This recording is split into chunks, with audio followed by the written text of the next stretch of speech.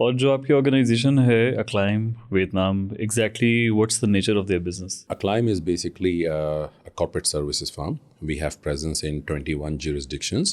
We are from Asia, for Asia. ہمارا focus ہمیشہ سے یہی رہا ہے کہ ہم ایشین مارکیٹ پہ فوکس کریں, اس کو آگے لے کے چلیں. So from mainland China to Australia, New Zealand, and from Philippines to Mauritius, we have presence everywhere. Right. Unfortunately ہم پاکستان میں نہیں ہیں, لیکن انشاءاللہ پاکستان میں شاید ہم جلد آ جائیں. جب ہم اس کی بات کرتے ہیں کلائم کی کہ ہم کیا کرتے ہیں, تو corporate services firm from market entry to operations, we deal with everything. اگر ایک فارن انویسٹر کسی بھی ملک میں اس کو آ کے کمپنی سیٹ اپ کرنی ہے to make sure that is legally compliant اور آپ کو کوئی ایشوز نہیں ہوتے, تو آپ کو ایک کارپوریٹ سروسز فرم کی خدمات لینی پڑتی ہیں تاکہ آپ کی کمپنی پراپرلی سیٹ اپ ہو, اس کے accounting and tax compliance properly ہو, payroll advisory, H R services آپ کے پاس موجود ہوں جس کو آپ فلی کمپلائنٹ ہوں. اور اس کے علاوہ ہم ڈیل ایڈوائزری سروسز پرووائڈ کرتے ہیں کہ اگر کوئی کمپنی کسی بھی ملک میں, آسیان کے کسی بھی ملک میں جا کے ان کو کام کرنا ہے, تو وہاں پہ ہم ان کو ٹارگٹ آئیڈینٹیفائی کر کے دیتے ہیں کہ یہ کمپنی جو ہے وہ انٹرسٹیڈ ہے آپ کے ساتھ مرجر اینڈ ایکوزیشن میں یا دوسری ارینجمنٹ میں, تاکہ وہ ان کے ساتھ مل کے کام کر سکیں. رائٹ. اور آج کل جو فارن ڈائریکٹ انویسٹمنٹ ہے that is increasing in Vietnam particularly. ASEAN overall, I think that's in a growth, GDP growth rate جو ہے وہ it's in positive. ویتنام کا بھی میں دیکھ رہا تھا it's like 6 to 7% these days. تو جو آپ کے لائک کون سی ایسے ریجنس ہیں جہاں سے زیادہ فارن ڈائریکٹ انویسٹمنٹ جو ہے وہ اس ایریا میں آ رہی ہے؟ دیکھیں, اگر ہم بات کرتے ہیں 2025 سے پہلے کی, the era before Trump and era after Trump, things change significantly. اچھا.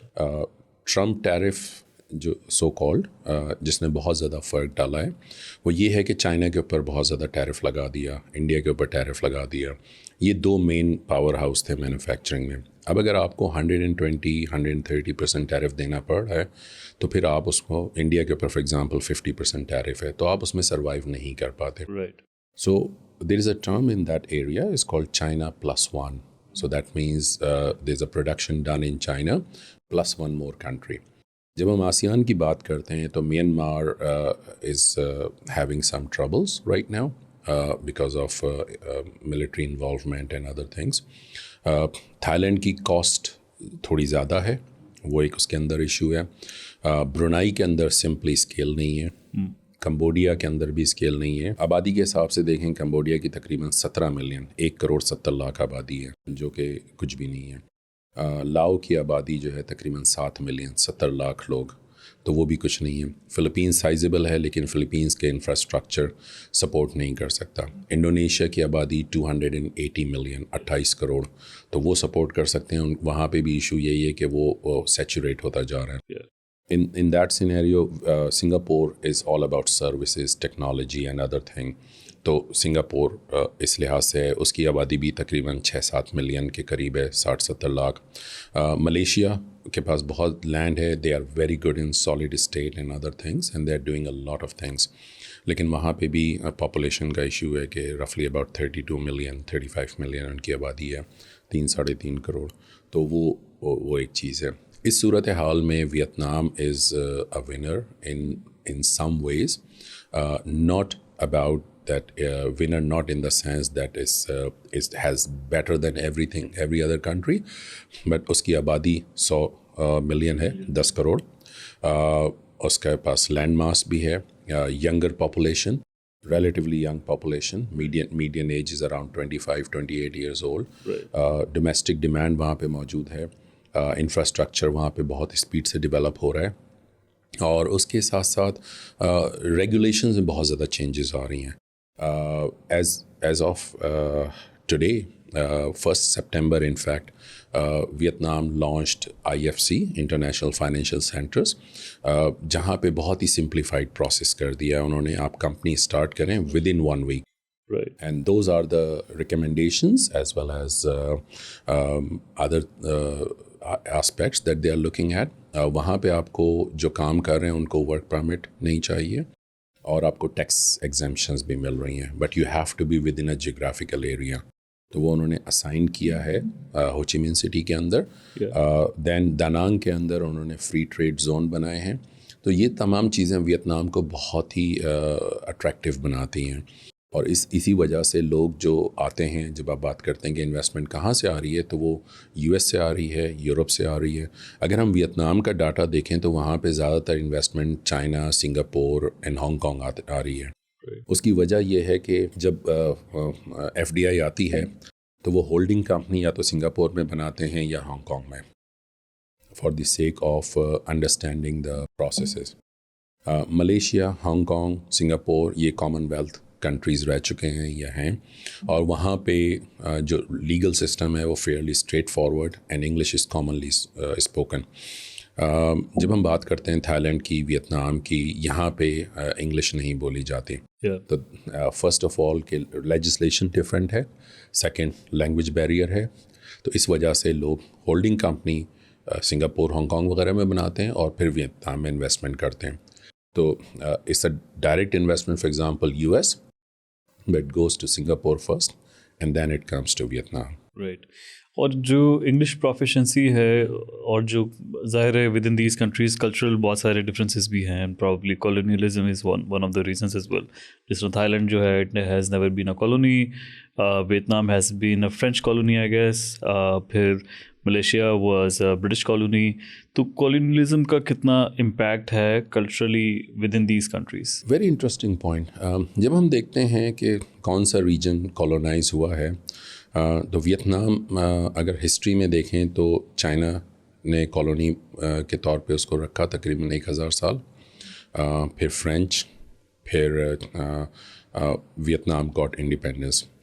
ویتنام کی اگر انڈیپینڈنٹ ہسٹری اگر ہم دیکھیں ریسنٹ ٹائم میں, it's not that old, it's from 1975, جہاں پہ وہ کمپلیٹلی ڈیوسٹیٹڈ ہو چکا تھا اور یو ایس وار کے بعد, اور پھر اس نے دوبارہ اپنے آپ کو بلڈ کیا اور وہ آگے لے کے گئے. جہاں تک بات ہے کہ تھائی لینڈ کبھی کالونائز نہیں ہوا, is true in the sense that they have a very different style of diplomacy. تو وہاں پہ انہوں نے اس طرح کام کیا کہ وہ ان کو جو بھی فارن سورس پاورز آئیں ان کے ساتھ انہوں نے بہت اچھی طرح ڈیل کیا. آن دی ادر ہینڈ ویتنامیز جو ہیں وہ بہت ہی زیادہ, ان کی اپنی جو self identity is very strong, اور they are fighter by nature. Fighter not in the sense fight, but they want to get things done. اور یہ مائنڈ سیٹ ان کو بہت زیادہ آگے لے کے جا رہا ہے. اچھا, اگر ہم بات کرتے ہیں کہ کیا ویتنام اس علاقے میں سب سے اچھا ملک ہے, maybe not. In terms of innovation Vietnam is number 4 in the region, right. Singapore جو ہے وہ ظاہری بات ہے it's leading the region when it comes to technology and services. لیکن ویتنام جو ہے وہ مینوفیکچرنگ کے پوائنٹ آف ویو سے بہت زیادہ کام کر رہا ہے and is doing wonders. Vietnam کا لٹریسی ریٹ آپ کو سن کے حیرت ہوگی, 96% اس کا لٹریسی ریٹ ہے.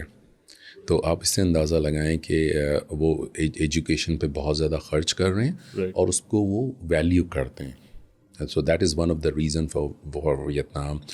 برونائی کا ایسے ہم نے بات کی, برونائی, لاؤ, کمبوڈیا, ان کی پاپولیشن اتنی زیادہ نہیں ہے کہ وہاں پہ کوئی بھی چیز سپورٹ کر سکیں, کیونکہ جب آپ کے پاس لیبر یا ورکرز نہیں ہوں گے تو آپ اس کو کیسے آگے لے کے جائیں گے.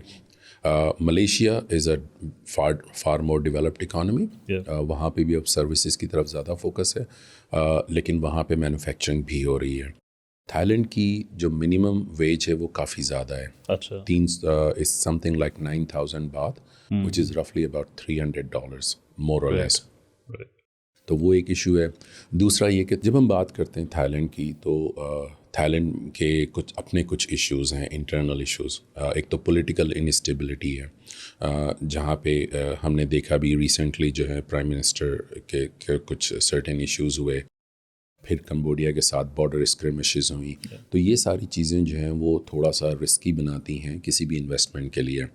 On the other hand, Vietnam has the full name of Vietnam is Socialist Republic of Vietnam. وہاں پہ elections بھی ہوتے ہیں because it's a republic, but there is only one political party. اور policy کا continuation وہاں پہ رہتا ہے. تو اس وجہ سے وہ بہت اسپیڈ سے آگے جا رہے ہیں. جو آپ نے بات کی اس کا ویتنام کی GDP is 7% growth, which is wonderful, and it's actually by some measures is almost 8%. جب ہم آسیان کی مکمل بات کرتے ہیں تو ASEAN is the 4th largest economic block in the world. $4.1 trillion کی اکانومی ہے وتھ 600 ملین پیپل. تو جب آپ اس کی بات کرتے ہیں تو یہ بہت بڑا بلاک آ جاتا ہے.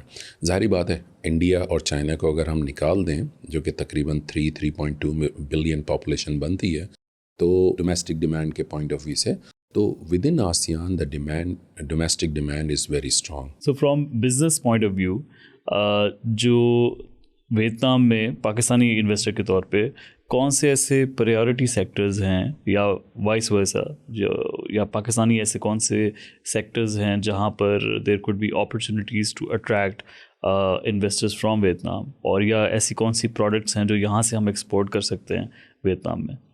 دیکھیں ویتنام میں اپرچونیٹیز بہت زیادہ ہیں. اس کی میں آپ کو وجہ بتاتا ہوں. ویتنام کی GDP پچھلے سال تقریباً $480 بلین کی GDP ہے. ویتنام کے exports almost $450 billion and imports are رفلی اباؤٹ $425 بلین. تو ویتنام جو ہے بہت امپورٹ کر رہا ہے, بہت ایکسپورٹ کر رہا ہے, تو ڈیفینیٹلی وہاں پہ ڈیمانڈ ہے. اگر ہم بات کرتے ہیں ایک پاکستانی کمپنی ہے pharmaceutical company, they have manufacturing in Vietnam. Pharmaceutical is one of the best industry that Pakistani can go there and they do the manufacturing, because اگر پاکستان سے کوئی بھی میڈیسن اگر جائے گی تو اس کو وہاں ویتنام میں اپروول کے لیے تقریباً 2 سال لگتے ہیں, اور 2 سال ایک ایسا پیریڈ ہے جس میں لوگ کہتے ہیں کہ جی بہت لمبا ٹائم ہے. آن دی ادر ہینڈ اگر وہ وہاں پہ ایگزسٹنگ فیکٹری ایکوائر کر کے یا گرین فیلڈ فیکٹری بنا کے کام کرتے ہیں تو وہ بہت زیادہ اسپیڈ سے کام کر سکتے ہیں اس میں. Construction industry is amazing because infrastructure development وہاں پہ بہت زیادہ ہو رہی ہے, اور کنسٹرکشن کمپنیز کا بہت زیادہ وہ اس پہ کام ہے, اس کی بہت زیادہ ڈیمانڈ ہے.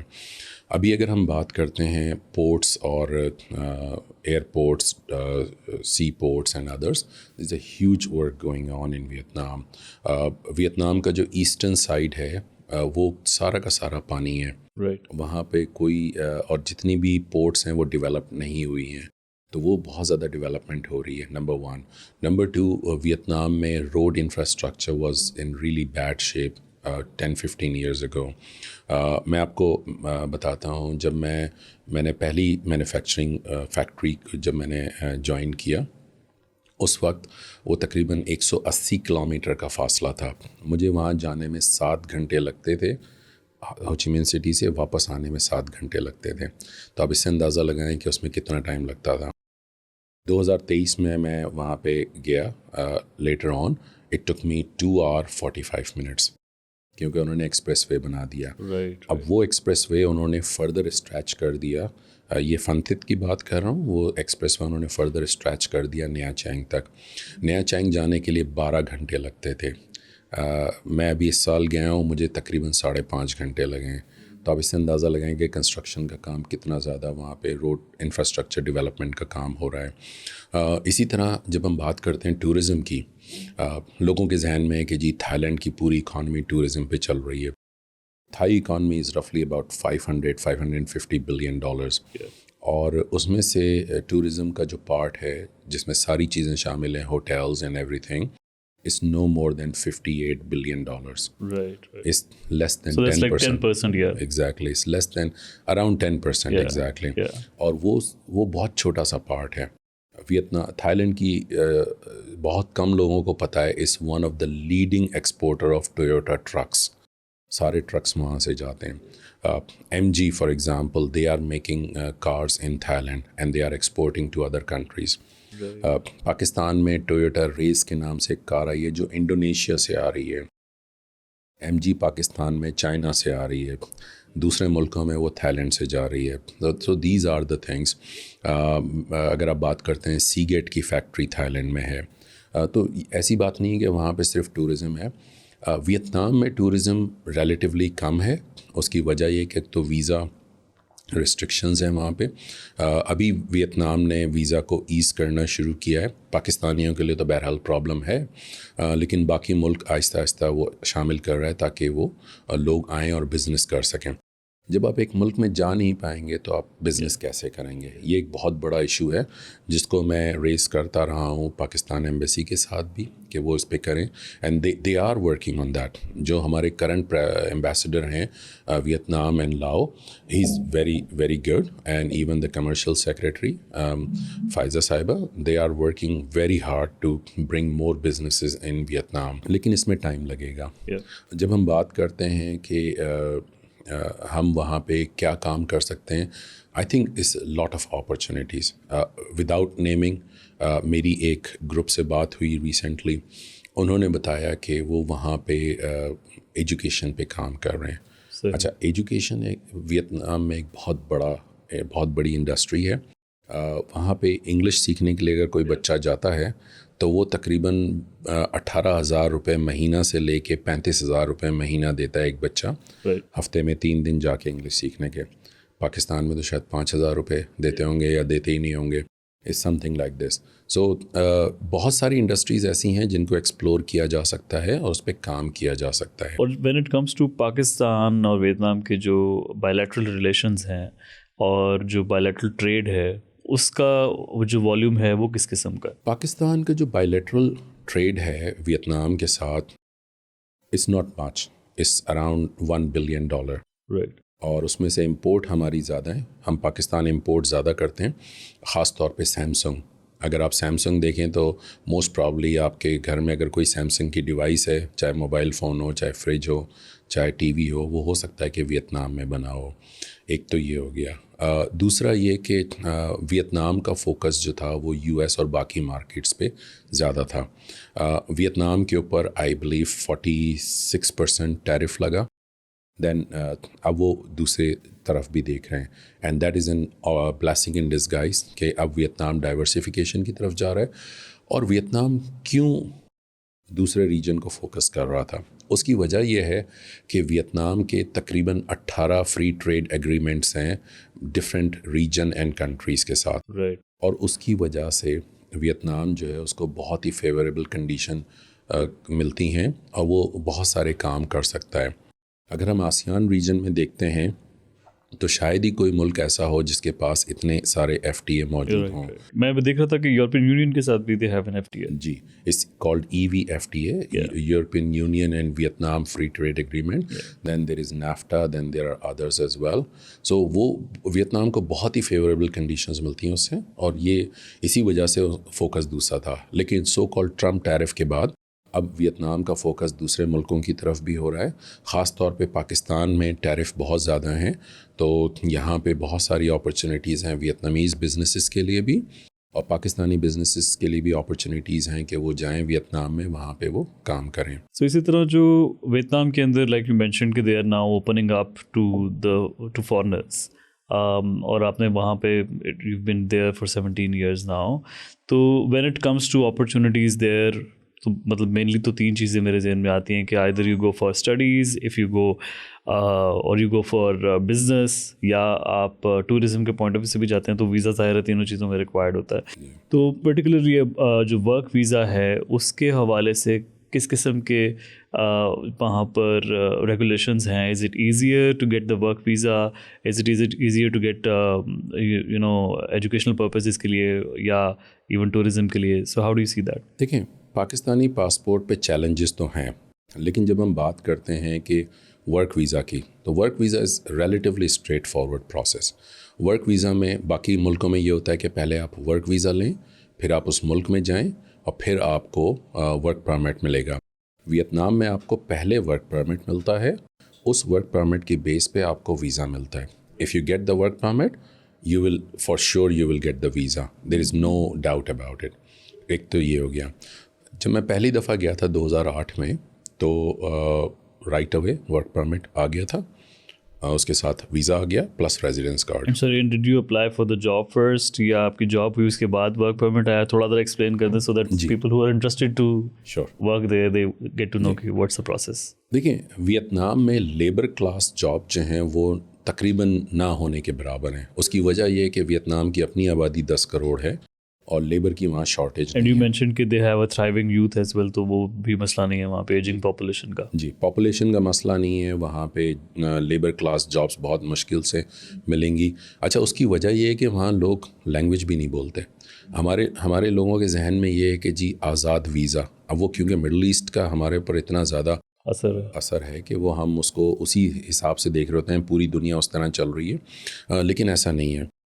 مڈل ایسٹ میں آپ کو کفیل چاہیے وغیرہ وغیرہ, وہ آپ کو ویزا ہوگا, وہاں جا کے آپ ٹیکسی ڈرائیو کریں گے. لیکن ویتنام میں آپ ٹیکسی کیسے ڈرائیو کریں گے جب آپ کو زبان نہیں آتی؟ اگر پیسنجر آپ کی گاڑی میں بیٹھتا ہے, وہ آپ سے کہتا ہے کہ مجھے ایک جگہ جانا ہے, آپ کو پتہ ہی نہیں چلے گا کہ وہ بات کیا کر رہے ہیں. اسی طرح جب آپ لیبر میں جا رہے ہیں اور آپ کو کنسٹرکشن کرنی ہے, اس نے کہا کہ اس کو اس طرح چینج کر دیں, تو آپ کو زبان نہیں آتی, آپ نہیں کر پائیں گے. تو ایک تو ایشو یہ ہے. اچھا, اگر آپ تھائی لینڈ کی بات کرتے ہیں, تھائی لینڈ میں لیبر کلاس کے لیے کمبوڈینز اور برمیز کو ویزا ملتا ہے. رائٹ. اور بہت دفعہ ایسا ہوتا ہے کہ برمیز اور کمبوڈینز تھائی بولتے ہیں, بہت اچھی بول لیتے ہیں. لیکن کئی دفعہ میرے ساتھ, کیونکہ میں خود تھائی بولتا ہوں, میں تھائی لکھ پڑھ سکتا ہوں, تو کئی دفعہ ایسا ہوا کہ میں کسی سے بات کر رہا ہوں جو کہ اس نے تھائی میں جواب دیا, اور پھر میں یہ سوچ رہا ہوں کہ اس کی تھائی میں کچھ گڑبڑ ہے. پھر میں نے اس سے پوچھا کہ مطلب کیوں اس طرح بول رہے ہیں, تو اس نے کہا کہ میں برمیز ہوں تو یا کمبوڈین ہوں, تو سم تھنگ لائک دیٹ. تو وہ ایک اس کے اندر, لیکن آپ کو سمجھ آ جاتی ہے بات. یہ ایسی ہے جیسے انڈین اور پاکستانی جب اردو اور ہندی بولتے ہیں تو آپ کو پتہ چل جاتا ہے کہ وہ پاکستانی ہیں یا انڈین ہیں. اچھا, اس میں کوئی ڈسرسپیکٹ کی بات نہیں ہے, یہ ایک لینگویج کا ایک بیوٹی ہے جو ہر ریجن کی الگ الگ ہوتی ہے. اچھا, یہاں پہ میں وہاں گیا, میں تھائی لینڈ میں تھا. RMIT نے مجھے بولا کہ کیا آپ ویتنام آنا چاہ رہے ہیں؟ تو اس وقت کچھ سچویشن ایسی تھی کہ میں نے کہا ٹھیک ہے میں ویتنام جاتا ہوں. تو انہوں نے کہا ٹھیک ہے جی آپ آ جائیں. اور ویری انٹرسٹنگ تھنگ کہ ویتنام میں لونر نیو ایئر ہوتا ہے, قمری مہینوں کے حساب سے ان کا نیا سال آتا ہے. تو اس وقت نیا سال آنے والا تھا, تو انہوں نے کہا کہ جی ابھی نیا سال آ رہا ہے, ہم اس کے 1 ہفتے بعد آپ سے بات کریں گے, کیونکہ 1 ہفتے کی چھٹی ہوتی ہے وہاں پہ. جب چھٹی کے بعد انہوں نے مجھے کال کیا, انہوں نے کہا کہ ٹھیک ہے جی آپ آ جائیں. اس وقت سچویشن تھوڑی سی ڈیفرنٹ تھی. اس وقت یہ ہوتا تھا کہ آپ ویزا اپلائی کرتے تھے, پھر جب آ جاتے تھے تو پھر آپ ورک پرمٹ اپلائی کرتے تھے. یہ چینج بعد میں آئی ہے کہ پہلے ورک پرمٹ پھر آپ کام شروع کریں گے. تو انہوں نے کہا کہ جی آپ آ جائیں. تو انہوں نے مجھ سے پوچھا آپ کب آ سکتے ہیں؟ میں نے کہا جب بھی آپ مجھے ویزا دیں گے میں آ جاؤں گا. انہوں نے کہا ٹھیک ہے آج منڈے ہے, ہم ٹیوزڈے کو اپلائی کرتے ہیں, تھرسڈے تک ویزا آ جائے گا, آپ جو نا بک کر لیں فلائٹ, آپ آ جائیں. اب میرے ذہن میں تو یہ تھا کہ 1 ہفتہ یا 2 ہفتے لگیں گے. انہوں نے کہا کہ آپ آ جائیں. تو لٹرلی یہی ہوا تھا کہ انہوں نے ٹیوزڈے کو اپلائی کیا, تھرسڈے کو میرے پاس پری اپروفڈ ویزا لیٹر آ گیا, اور میں ٹیوزڈے کو فلائی کر کے میں ویتنام چلا گیا. اور وہ مجھے تاریخ ابھی بھی یاد ہے, 18 فروری 2008. تو اس لحاظ سے اگر آپ دیکھتے ہیں تو وہ اس طرح ہوتا ہے. اچھا, RMIT میں پہلا پاکستانی پروفیسر تھا. اچھا, اس وقت میرا خیال سے 8 یا 10 پاکستانی پروفیسرز RMIT ویتنام میں کام کر رہے ہیں. کچھ لوگوں کو میں ذاتی طور پہ جانتا ہوں, کچھ لوگوں سے ملاقات نہیں ہے, لیکن وہ وہاں پہ کام کر رہے ہیں. تو اگر آپ کے پاس PhD ہے اور آپ ایک اچھی یونیورسٹی میں کام کرنا چاہتے ہیں, مجھے سیلری کا اندازہ ہے, میں بتاؤں گا نہیں کیونکہ وہ ظاہری بات ہے تھوڑا سا کانفیڈینشیل انفارمیشن ہے, لیکن بہت سارے لاکھ مل جاتے ہیں اور بہت سارے $1000 مل جاتے ہیں. It's something like this. تو لاکھ میں اگر نہ بھی دیکھیں تو ڈالر کے پوائنٹ آف ویو سے بہت اچھی سیلری پے کرتے ہیں وہ. اچھا, اسی طرح ایک اور پاکستانی صاحب ہیں, وہ PhD ڈاکٹر ہیں, وہ ایک اور یونیورسٹی میں پڑھا رہے ہیں, اور ان کو بھی اچھے پیسے مل رہے ہیں, اور وہ بھی خوش ہیں وہاں پہ. تو ایسا نہیں ہے کہ جاب نہیں ہے. اچھا, یہ تو ہو گئی جابس جو ایجوکیٹڈ لوگ ہیں. پروفیشنلز کی جب ہم بات کرتے ہیں تو بہت سارے پروفیشنلز, پاکستانی پروفیشنلز ویتنام میں کام کر رہے ہیں. فار ایگزامپل والس کے جو کنٹری مینیجر ہیں وہ پاکستانی ہیں ویتنام میں. اسی طرح اسٹینڈرڈ چارٹرڈ میں ایک صاحب ہیں, وہ دیکھ رہے ہیں وہ بھی he is the head of a department, وہ پاکستانی ہیں. بہت سارے لوگ وہاں پہ اس پوزیشنز پہ کام کر رہے ہیں. اب آ جائیں تھوڑا سا ڈفرینٹ لیول پہ, مینیجریل لیول پہ. ایک بہت اچھے صاحب ہیں جو وہاں پہ آئی ٹی ڈیولپمنٹ کا کام کر رہے ہیں. وہ بھی وہاں پہ بہت زیادہ ڈیمانڈ ہے آئی ٹی ڈیولپمنٹ کی. ویتنام بہت زیادہ آئی ٹی گریجویٹس کریٹ کر رہا ہے, لیکن وہاں پہ ان کے پاس 2 ایشوز آتے ہیں. ایک انڈرسٹینڈنگ آف بزنس اور دوسرا لینگویج بیریئر. تو اگر کوئی ویتنامیز پروفیشنل, اس کو بہت اچھی انگلش ہے تو اس کی سیلری بہت زیادہ اوپر چلی جاتی ہے. ہمارے یہاں تو انگلش بولنا از جسٹ لائک بول رہے ہیں تو بول رہے ہیں, اس سے کوئی فرق نہیں پڑتا, سم تھنگ لائک دیٹ. لیکن وہاں پہ it's an skill itself. اچھا, اب آ جائیں کہ آپ وہاں پہ لیبر کلاس کام کریں گے, یہ انفارچونیٹلی وہاں پہ اس طرح نہیں ہو سکتا. انفیکٹ فیبرری اس سال کے فیبرری 2025 میں ایک صاحب نے مجھے کانٹیکٹ کیا. انہوں نے گروپ پہ کچھ میرے میسیج دیکھے, انہوں نے کہا کہ میرے ساتھ یہ مسئلہ ہے. تو میں نے ان سے پوچھا کہ آپ کا ویزا کب ایکسپائر ہو رہا ہے؟ انہوں نے کہا مئی میں ایکسپائر ہو رہا ہے. تو میں نے ان کو سجیشن دی کہ آپ اگر ویزا ایکسپائر ہو رہا ہے تو آپ واپس چلے جائیے گا, یہاں مت رکیے گا. انہوں نے جون میں مجھے کال کر کے بولا میرا ویزا ایکسپائر ہو گیا, آپ میری کچھ مدد کریں کہ مجھے واپس بھیجیں. اچھا, یہ کبھی بھی مت کیجیے گا, کسی بھی جو بھی سن رہے ہیں ہمارے سننے والے, اگر آپ کا ویزا ایکسپائر ہو رہا ہے تو آپ اس ملک سے فوراً نکل جائیں. ویزا ایکسپائر ہونے کے بعد آپ جو ہیں وہاں اللیگل ہیں, اور اس کے بعد پھر آپ کو ایمبیسی آپ کو کوئی پروٹیکشن نہیں دے سکتی.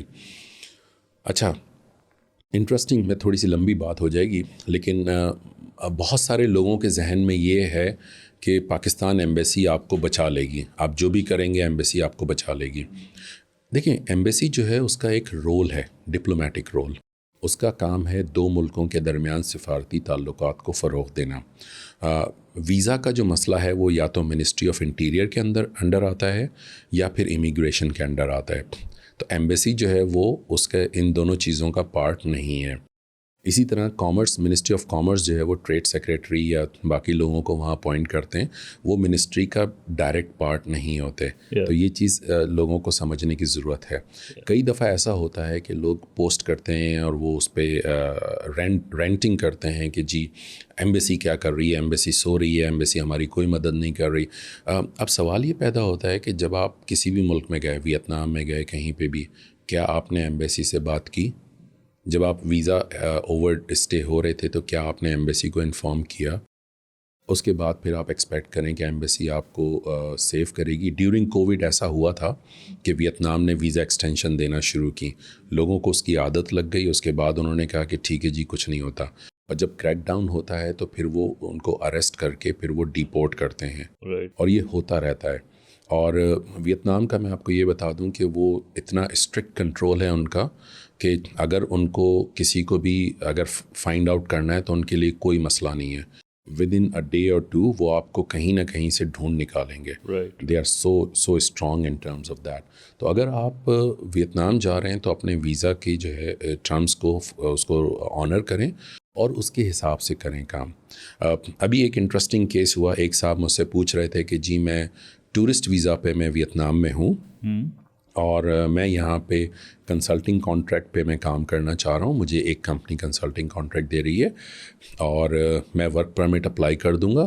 جب تک میں کنسلٹنگ کانٹریکٹ پہ کام کروں گا, ورک پرمٹ آ جائے گا تو پھر میں اس کو فل ٹائم امپلائی ہو جاؤں گا. تو میں نے ان کو یہی ریکمینڈ کیا کہ پہلی بات, آپ ٹورسٹ ویزا پہ ہیں, you are not allowed to work, آپ کام نہیں کر سکتے. کنسلٹنگ کانٹریکٹ یا فل ٹائم امپلائمنٹ آپ نہیں کر سکتے. دوسرا یہ کہ اگر آپ واپس کنسلٹنگ کانٹریکٹ پہ کام کرنا چاہیں گے تو ویتنام میں ایسا ہوتا ہے کہ آپ ملک سے باہر جائیں, ویزا چینج کرائیں, پھر واپس آئیں. یہی چیز تھائی لینڈ میں بھی ہوتی ہے کہ آپ ملک سے باہر جائیں, چینج کرا کے پھر واپس آئیں, اور اس کے بعد پھر آپ کنسلٹنگ پہ کام کر سکتے ہیں for up to 90 days, but not in one go, 30 days at one time. اور آپ کو اگر آپ نے ورک پرمٹ اپلائی کر دیا ہے تو دیٹ مینز اتھارٹیز اس کو چیلنج کر سکتی ہیں کہ آپ کی انٹینشن جو ہے فل ٹائم امپلائمنٹ کی تھی, جو کنسلٹنگ کانٹریکٹ ہے جسٹ فار دا کنوینئنس, تو یہ آپ نے وائلیٹ کیا ہے. تو اس میں امپلائر کو بھی پینلٹی ہوگی اور امپلائی کو بھی پینلٹی ہوگی. تو it's something like that کہ اس کو understanding of law is very important. جو ایک انگلش میں سیئنگ ہے کہ ignorance of law is no excuse. So یہ ہم سب لوگوں کو سمجھنا چاہیے, اور اسی وجہ سے جو ہے بہت سارے لوگ مشکلات میں آ جاتے ہیں کہ وہ سمجھتے ہیں کہ کوئی مسئلہ نہیں ہوتا. سو اس کا مطلب یہ کہ it's not that easy compare to maybe some of the other countries in the region. Thailand یا ملیشیا کی نسبت Vietnam, do you think they are like a little more strict when it comes to visa? دیکھیں, اگر Vietnam میں آپ labour class job ڈھونڈ رہے ہیں اور تھائی لینڈ میں, یہاں پہ تو آپ کو نہیں ملے گی, ملیشیا میں مل جائے گی. Right. ٹھیک ہے جی, ایک تو یہ ہو گیا. تھائی لینڈ میں اگر آپ کو کسی فارنر کو ہائر کرنا ہے تو آپ کو 4 تھائی ہائر کرنے پڑیں گے, پھر آپ ایک فارنر کو ہائر کر سکتے ہیں. ویتنام میں ایسی کوئی کنڈیشن نہیں ہے. ٹیکنیکلی اور تھیوریٹیکلی آپ ایک کمپنی میں 1000 آدمی ہیں اور سب کے سب آپ ان کو فارنرز ہو سکتے ہیں تھیوریٹیکلی, لیکن ظاہری بات ہے وہ پاسبل نہیں ہے. لیکن ایسا ہو سکتا ہے, وہاں پہ لمیٹیشن نہیں ہے. In terms of visa I think کہ ویتنام کے جو ویزاز ہیں وہ they are far more flexible than Thailand. Thailand میں آپ کو سنگل انٹری ویزا ملتا ہے. جب بھی آپ تھائی لینڈ سے باہر جاتے ہیں آپ کو ری انٹری لے کے جانا پڑتا ہے, ادروائز آپ واپس نہیں آ سکتے. Right. چاہے آپ کا جو ویزا ہے وہ 3 مہینے کا ہے, 1 سال کے, اس پہ آپ کو ایکسٹینشن ملی ہوئی ہے, تب بھی آپ کو ری انٹری پرمٹ چاہیے. ویتنام میں ایسا نہیں ہے, ویتنام میں ملٹیپل انٹری ہے. تو وہ اگر آپ کام کر رہے ہیں تو آپ کو 2 سال کا ویزا ملے گا, multiple entry, residence card not visa. اور اگر آپ وہاں پہ کسی اور اس پہ لے رہے ہیں, فار ایگزامپل انویسٹمنٹ پہ, تو کبھی 1 سال کا ملتا ہے, کبھی 2 سال کا, depending on meeting the conditions. اور اگر آپ کی فیملی وہاں پہ تو آپ کو 3 سال کا ملتا ہے. تو وہ ساری کنڈیشنز کے حساب سے الگ الگ ہے. تھائی لینڈ میں آپ کو ویزا میکسیمم 3 مہینے کا ملتا ہے, اس کے بعد آپ کو ایکسٹینشن ملتی ہے. تو ٹیکنیکلی آپ کا ویزا جو ہے وہ ایکسپائر ہو چکا ہوتا ہے, آپ کو ایکسٹینشن ملتی رہتی ہے. تو پہلی دفعہ جو آپ لیں گے 3 مہینے کا ویزا, 9 مہینے کی ایکسٹینشن, 1 سال ہو گیا. جب وہ ایکسپائر ہونے کے قریب ہوگا آپ کو 1 سال کی ایکسٹینشن اور مل جائے گی. وہ ایکسٹینشن ملتی جاتی ہے. تو اس طرح آپ وہاں پہ رہتے ہیں, اس طرح کام کرتے ہیں. رائٹ. اور اگر آپ وائٹ کالر جابس جو ہیں اس کی تلاش میں ہیں تو اس کے لیے وہی پروسیس ہے کہ پہلے آپ جاب کے لیے اپلائی کرتے ہیں, if you have language proficiency as well, آپ کا انٹرویو ہوتا ہے, so then if you get the employment تو پھر ویزا جو پروسیس ہے وہ کیا اسموتھ ہو جاتا ہے؟ جی دیکھیں, اگر آپ کے پاس امپلائمنٹ آفر ہے تو پھر آپ کو ویزا کا کوئی ایشو نہیں ہوتا. اور جہاں تک بات ہے کہ جاب وہاں پہ ملے گی تو اٹ ڈپینڈس آن اسکلس. اور اس میں ایک چیز جو سمجھنے کی ہے وہ یہ ہے کہ کیا امپلائر کو آپ کی ضرورت ہے.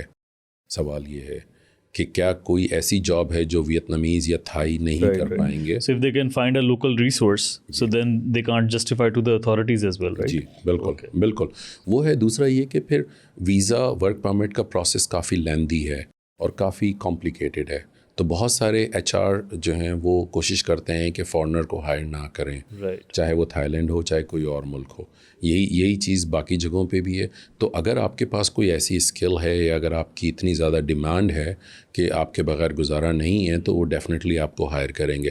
اب اس پہ بہت سارے لوگ مجھ سے سوال کرتے ہیں کہ جی ہمارے پاس ایسی کون سی اسکل ہوں جو وہاں پہ ہوں. تو دیکھیں, یہ اس کا کوئی اسٹریٹ فارورڈ آنسر نہیں ہے. اس کا آنسر صرف یہ ہے کہ آپ نے جو کام کیا ہے آپ اس کو شوکیس کریں, اس کو آپ پروفیشنلی آپ دکھائیں. انفارچونیٹلی جو ہمارے پاکستان میں جو ینگ پروفیشنل ہیں, مینیجر ٹو ڈائریکٹر لیول لوگ, وہ ان کا فوکس صرف فیس بک پہ یا انسٹاگرام پہ ہے. لنکڈ ان کو کوئی بھی نہیں دیکھ رہا ہوتا. یہ ان کو دیکھنا چاہیے کہ انہوں اپنی شوکیسنگ کس طرح کریں. اسی طرح اسکلس کی بات ہوتی ہے تو وہاں پہ آپ اب AI is not a buzz word only, it's changing the way we are doing business. In fact کل میں نے ایک سیشن کیا ہے university of management and technology, ان کا ایک ٹریننگ فورم ہے, وہاں پہ میں نے AI پہ ایک سیشن کیا اور وہ کافی لمبا گیا. اینڈ آئی واز سرپرائز کہ اس کے اندر بہت سارے لوگ ہیں جو جن کا ویو پوائنٹ جو ہے بڑا انٹرسٹنگ تھا. آئی تھاٹ کہ لوگ اپ اسکلنگ کی طرف جا رہے ہیں, بٹ بہت سارے لوگ ایسے ہیں جو ایک چیز کرنے کے بعد وہ سوچتے ہیں کہ بس جی اب تو ہو گیا, اس سے آگے ہمیں کچھ نہیں کرنا. اور انفارچونیٹلی یہی چیز بزنس میں بھی ہے. لوگ ایک بزنس میں سکسیزفل ہو جاتے ہیں, پھر وہ ڈائیورسیفیکیشن کی طرف نہیں جاتے ہیں, اور جب وہ بزنس آؤٹ ڈیٹڈ ہو جاتا ہے یا اس میں کمپیٹیٹر آ جاتے ہیں پھر ان کو سوچنا پڑتا ہے کہ اب ہم کیا کریں. اور یہ آئی تھنک کہ بہت امپورٹنٹ ہے کہ آپ اپ اسکلنگ کریں, ڈائیورسیفیکیشن کریں, تاکہ آپ ریلیونٹ رہیں in the face of new technology and other things. Which is true. Like I think even جس طرح نوکیا کی ایگزامپل ہے کہ if you don't upgrade R&D پہ آپ اتنا اگر نہیں کریں گے, if you are fixated to the ideas that you already have, then you'll be wiped out. جی بالکل. یہ نوکیا کی آپ نے بڑی اچھی اگزامپل دی. کوڈیک کی اگزامپل اس کے اندر ہے کہ جی کوڈیک نے ڈیجیٹل کیمرہ بنا دیا تھا لیکن صرف اپنی فلم کو بچانے کے چکر میں وہ پوری کمپنی انہوں نے جو ہے ڈبو دی. تو it's something like that. یہ بہت آپ نے بڑی اچھی اگزامپل دی. So although you mentioned about بہت سارے جو پاکستانی وہاں پہ ابھی already they are working and بہت اچھی پوزیشنس کے اوپر بھی کام کر رہے ہیں, بٹ جو پاکستانی کمیونٹی ہے, جو ڈائسپرا ہیں ویتنام کے اندر, اور کوئی بزنس ایسوسیشنز جو ہیں, how is it like over all presence جو ہے پاکستانیوں کی ویتنام میں کیسی ہے؟ دیکھیں جو official unofficial number whatever according to that 1000 Pakistani ہے پورے ویتنام میں. تو وہ تو بہت 1000 کمپیئر ٹو تھائی لینڈ کے اندر آئی تھنک کہ آن دا ریکارڈ اٹس اباؤٹ 300,000. اور جو پرانی وہاں پہ لوگ رہ رہے ہیں وہ تو ریکارڈ کا حصہ بھی نہیں, so it's a lot more. So compare to that just 1000. جی صرف 1000 پاکستانی ہیں جو وہاں پہ ہیں, اور اس میں بھی بہت سارے لوگ ایسے ہیں جو اوور اسٹے ہونے کی وجہ سے وہ نہیں آتے سامنے. بہرحال وہ ایک الگ ڈسکشن ہے. بزنس ایسوسیشن کی جہاں تک بات ہے تو جیسے میں نے آپ کو پہلے بتایا کہ جو ڈائسپورا ہے وہ یا تو ڈائریکٹر لیول یا اس سے اوپر کام کر رہے ہیں, کچھ مینیجریل لیول پہ کام کر رہے ہیں. جو ٹریڈنگ اور باقی بزنسز میں ہیں انہوں نے بزنس ایسوسیشنز اپنی بنائی ہوئی ہیں, لیکن وہ ان کا نمبر اتنا کم ہے کہ وہ کوئی اس کا امپیکٹ نہیں آتا. لیکن ریسنٹلی ابھی میری کچھ لوگوں سے بات ہو رہی تھی. فار ایگزامپل ایک رضوان فرید صاحب ہیں لاہور میں, ان سے میری بات ہو رہی تھی. تو انہوں نے وہ کافی زیادہ کام کر رہے ہیں پاکستانی بزنسز کو کنیکٹ کرنے کے لیے, اور یہ ایک بڑی اچھی بات ہے کہ پاکستان جو ہے وہ از لکنگ ایٹ ایسٹ. وہ آپ کو شاید ایک گانا یاد ہوگا 90s کا, ایک گانا ہے گو ویسٹ, شاید آپ نے سنا ہوگا یا جو بھی ہوگا. تو وہ ایک زمانے میں گو ویسٹ ہوا کرتا تھا, اب جو فوکس ہے وہ گو ایسٹ ہے. تو جب ہم ایسٹ کی طرف دیکھنا شروع کریں گے تو یہاں پہ ہم آگے جا سکیں گے. اچھا اس میں آپ کو ایک انٹرسٹنگ فیکٹ اور بتاؤں کہ جاپان کی بہت ہی ایجنگ پاپولیشن ہے. بالکل, وہ اس میں پڑھا تھا کہ 6 لاکھ ہر سال جو ان کی پاپولیشن ہے وہ کم ہو رہی ہے. اب ہمارے لوگ جو ہیں ایک زمانے میں شاید آپ کو یاد ہوگا کہ پاکستانی جاپان جاتے تھے, وہاں کام کرتے تھے وغیرہ وغیرہ. اوساکا میں ایک بہت بڑی تعداد ہے پاکستانیوں کی جو وہاں پہ ہیں, اور جاپان میں لوگ نہیں جانا چاہ رہے یا نہیں جا رہے یا ان کو کوئی فوکس نہیں کر رہا, حالانکہ وہاں بہت زیادہ ڈیمانڈ ہے بیکاز آف ایجنگ پاپولیشن. وہ ایک آپشن ہے جو پاکستانی ایکسپلور کر سکتے ہیں. Moving back to ASEAN region, کیا ویتنام میں پاکستانی اوریجن ویتنامیز ہیں؟ بالکل ہیں. انفیکٹ جب میں 2008 میں گیا تھا تو میرے اسٹوڈنٹس جو ہیں وہ انہوں نے آ کے مجھے بولا کہ جی ایک ویتنامیز سنگر ہیں اور وہ ان کی جو شادی ہو رہی ہے وہ ان سے ہو رہی ہے جن کے فادر پاکستانی ہیں. تو وہ that was a very big hype at that time. اور وہ اسٹوڈنٹ مجھے کہہ رہے ہیں وہ آپ ان کو جانتے ہیں؟ اب میں ظاہری بات ہے میں تو ہر ایک کو نہیں جان سکتا, اس وقت میں نیا بھی تھا, بٹ وہ اس طرح کے جو ہیں کیسز موجود ہیں. اور وہ شادی اس لیے بھی جو ہے وہ موضوع بحث رہی تھی کیونکہ اس میں پاکستانی کپڑے جو ہیں وہ دلہن نے پہنے تھے, تو وہ ان کے لیے ایک نئی چیز ہے. حالانکہ جو اویائے ہے جو ویتنامیز ٹریڈیشنل ڈریس ہے وہ پاکستانی شلوار قمیض سے کافی ملتا جلتا ہے, لیکن ظاہری بات ہے جو شادی کے جو ڈریس ہیں پاکستان کے وہ تو بہت ہی الگ ہیں, بہت ہی وائبرنٹ ہیں. تو اس وجہ سے وہ بہت بڑا جو ہے ایک اس وقت جو ہے وہ ٹرینڈ چلا تھا. That's great. تو coming back to ASEAN overall, اور اٹس این اکنامک بلاک, جس طرح باقی بھی بہت سارے اکنامک بلاکس ہیں, اسی طرح مڈل ایسٹ میں GCC ہے. تو آسیان کی حد تک since Pakistan is not a member of ASEAN, SAARC ke we were member of SAARC, lekin SAARC is more like pata nahi if it's still operating or not, but India Pakistan conflict ki wajah se it wasn't as effective, whereas ASEAN jo hai wo dekhne mein lagta hai ki like they're achieving the objectives they were supposed to achieve. So how can Pakistan be part of this thriving region? دیکھیں یہ آپ نے بڑی interesting بات کی. SAARC میں unfortunately جو بڑے ملک ہیں, جو 2 بڑے ملک ہیں, ان کے درمیان جو حالات چل رہے ہیں تو وہ ایک الگ چیز ہے. حالانکہ دونوں ملکوں کے لوگ جو ہیں وہ نہیں چاہتے کہ اس طرح کی چیزیں ہوں, لیکن unfortunately political and other reasons وہ چیزیں چل رہی ہیں. اچھا آپ کو یہ سن کے حیرت ہوگی کہ پاکستان جو ہے از one of the first country that advocated for ASEAN block. Pakistan نے سجیسٹ کیا تھا